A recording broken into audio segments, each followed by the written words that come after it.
The deep green pool of the Salinas River was still in the late afternoon.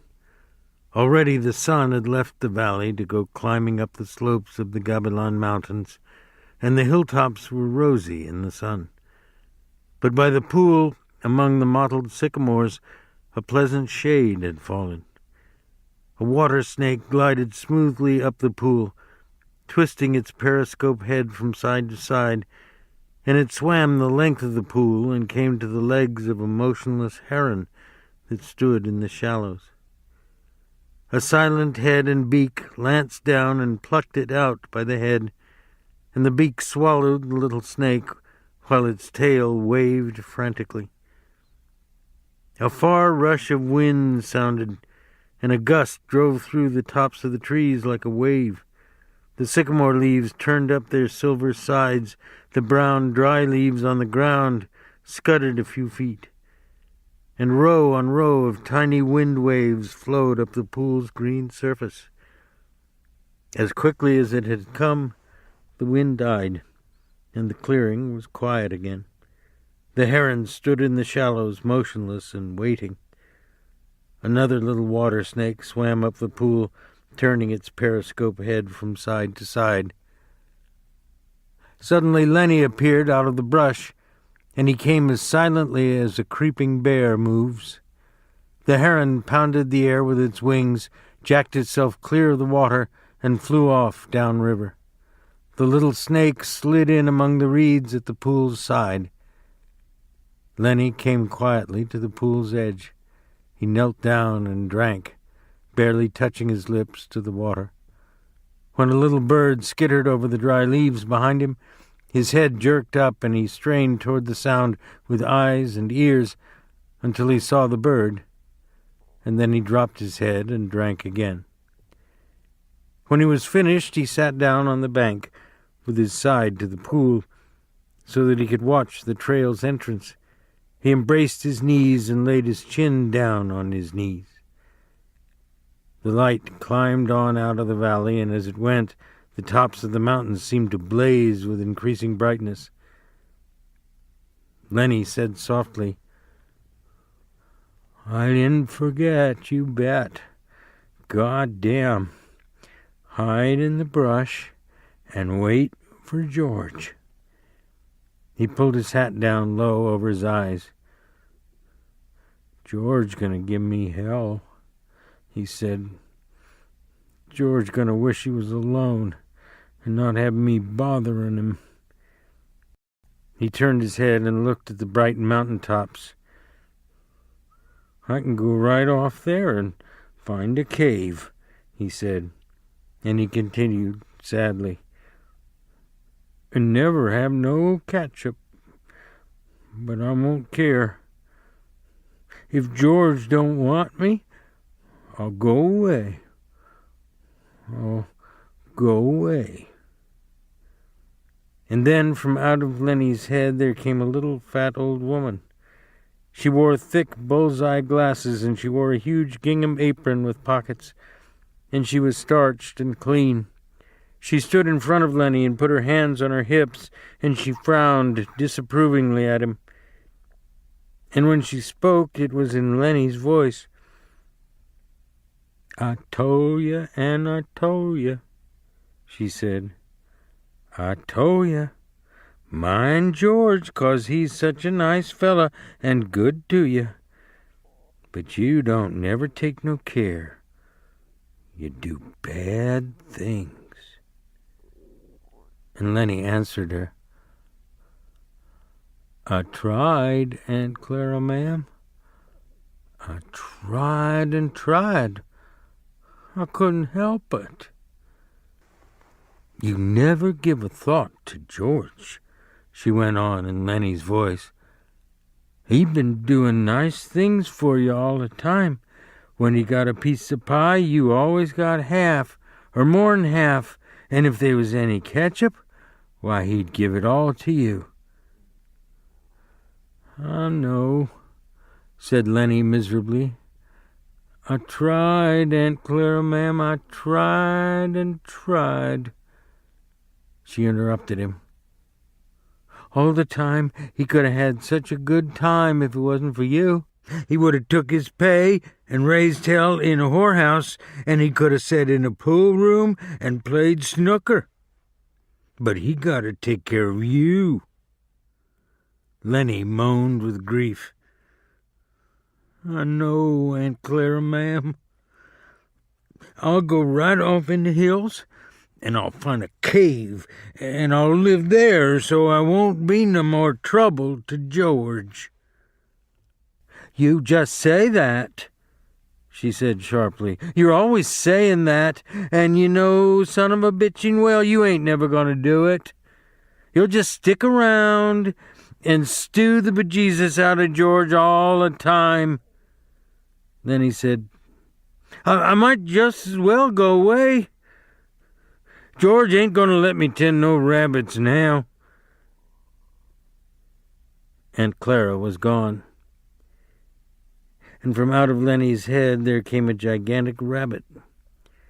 It sat on its haunches in front of him, and it waggled its ears and crinkled its nose at him. And it spoke in Lenny's voice, too. "Tend rabbits," it said scornfully. "You crazy bastard. You ain't fit to lick the boots of no rabbit.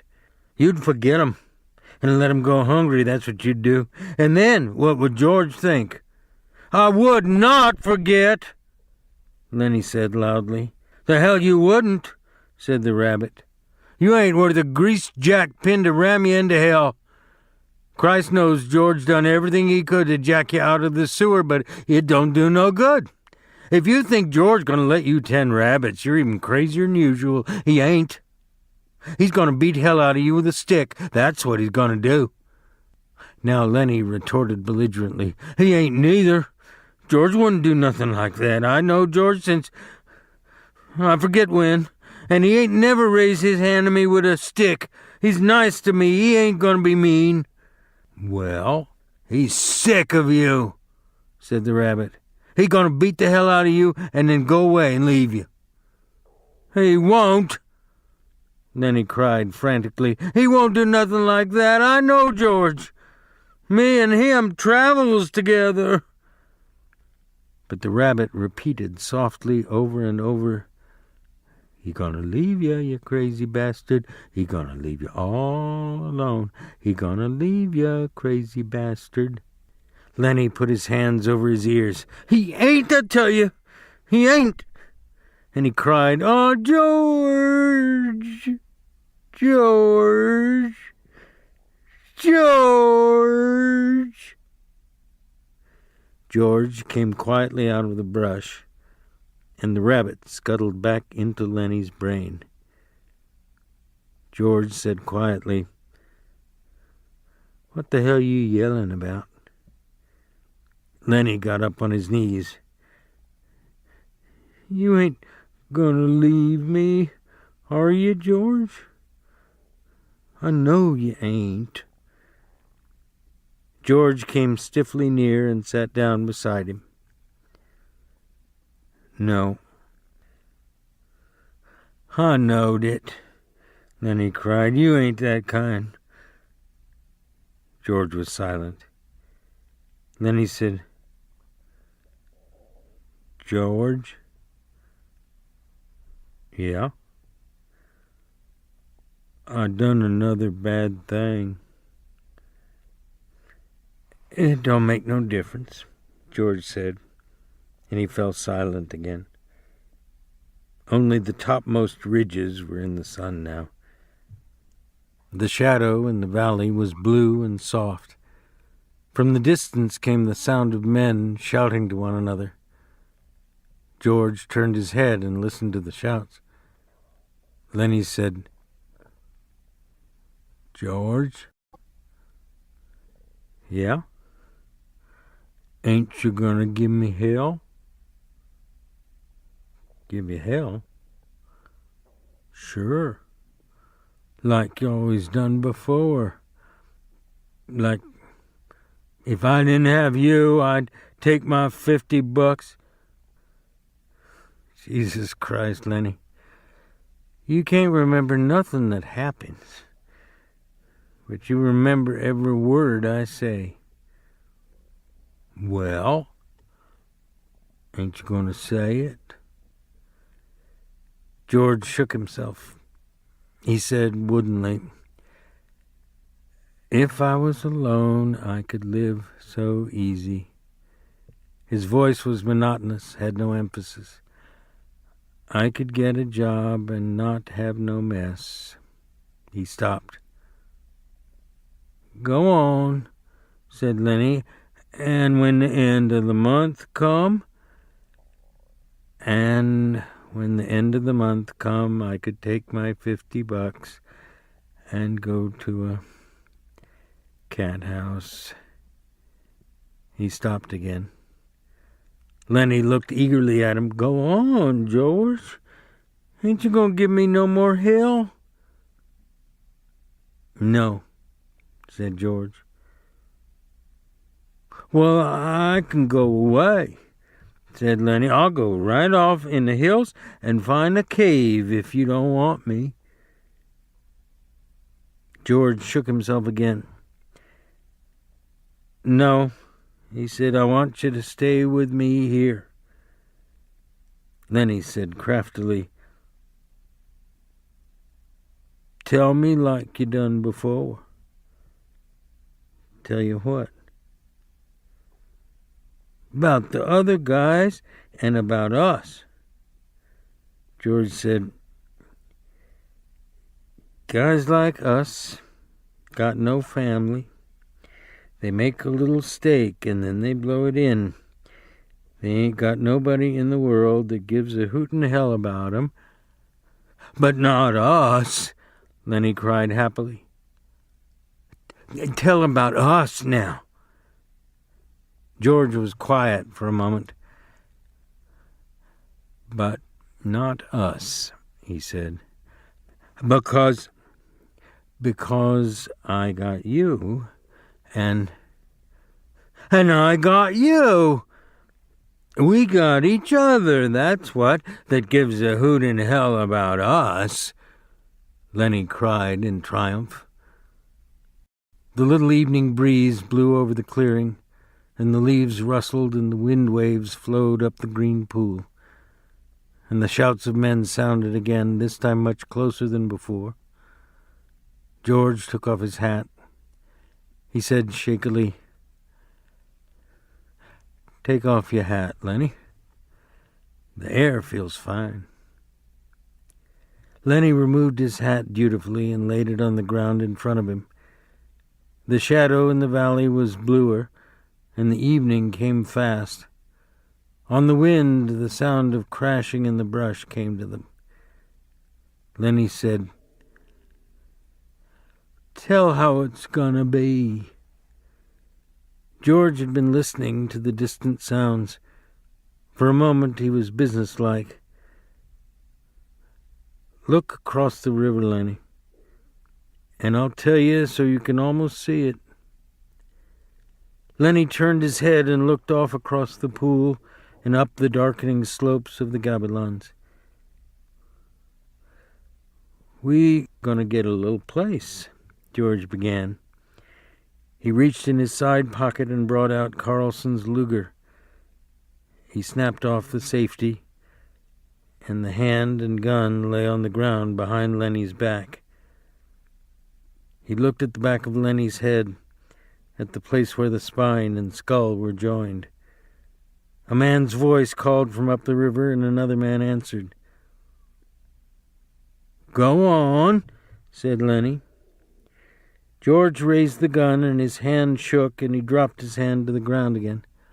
"Go on," said Lenny. "How's it gonna be? We gonna get a little place." "We'll have a cow," said George, "and we'll have maybe a pig and chickens. And down the flat, we'll have a little piece alfalfa." "For the rabbits," Lenny shouted. "For the rabbits," George repeated. And I get to tend the rabbits. And you get to tend the rabbits. Lenny giggled with happiness. And live on the fat of the land. Yes. Lenny turned his head. No, Lenny. Look down there across the river, like you can almost see the place. Lenny obeyed him. George looked down at the gun. There were crashing footsteps in the brush now. George turned and looked toward them. Go on, George. When we gonna do it? Gonna do it soon. Me and you. You and me. Everybody gonna be nice to you. Ain't gonna be no more trouble. Nobody gonna hurt nobody, nor steal from 'em. Lenny said, I thought you was mad at me, George. No, said George. No, Lenny, I ain't mad. I never been mad, and I ain't now. That's the thing I want you to know. The voices came close now. George raised the gun and listened to the voices. Lenny begged, Let's do it now. Let's get that place now. Sure. Right now. I gotta. We gotta. And George raised the gun and steadied it, and he brought the muzzle of it close to the back of Lenny's head. The hand shook violently, but his face set and his hand steadied. He pulled the trigger. The crash of the shot rolled up the hills and rolled down again. Lenny jarred and then settled slowly forward into the sand, and he lay without quivering. George shivered and looked at the gun, and then he threw it from him back up on the bank near the pile of old ashes. The brush seemed filled with cries and with the sound of running feet. Slim's voice shouted, George? Where you at, George? But George sat stiffly on the bank and looked at his right hand that had thrown the gun away. The group burst into the clearing, and Curly was ahead. He saw Lenny lying on the sand. Got him, by God! He went over and looked down at Lenny, and then he looked back at George. Right in the back of the head, he said softly. Slim came directly to George and sat down beside him, sat very close to him. Never you mind, said Slim. A guy got to sometimes. But Carlson was standing over George. How'd you do it? He asked. I just done it, George said tiredly. Did he have my gun? Yeah, he had your gun. And you got it away from him and you took it and you killed him? Yeah, that's how. George's voice was almost a whisper. He looked steadily at his right hand that had held the gun. Slim twitched George's elbow. Come on, George. Me and you will go in and get a drink.